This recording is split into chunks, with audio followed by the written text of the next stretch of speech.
Good morning friends. હવે ધીમે ધીમે सम्स થોડાક હળ લઈએ છીએ આપણે. હવે અહીંયા છે x/2 -1/3 = x/3 + 1/4. 2 થી 3 મેથડ થઈ શકે. આમાં આપણે જેટલી સિમ્પલ હશે તે કરીએ.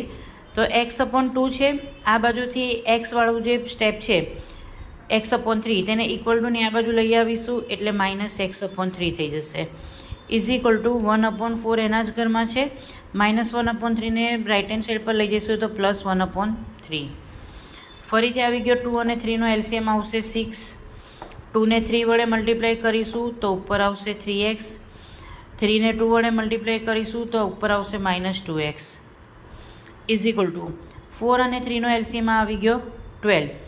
4 ને 3 વડે મલ્ટીપ્લાય કરીશું 12 લાવવા તો 4 3 ઝા તો ઉપર 3 1 ઝા, અને અહીંયા 4 સાથે મલ્ટીપ્લાય કરીશું તો ઉપર 4 1 Jha. 3x - 2x x/6. 4 + 3 7/12. Therefore x = cross multiply કરીએ 12 ને ઉપર નહીં લઈ જઈશું તો ચાલશે, ખાલી 6 ને જ લઈ જઈએ તો 7 × 6/12. હવે અહીંયાથી કેન્સલેશન થાય તે કરીએ. 6 1 ઝા 6, 6 2 ઝા 12.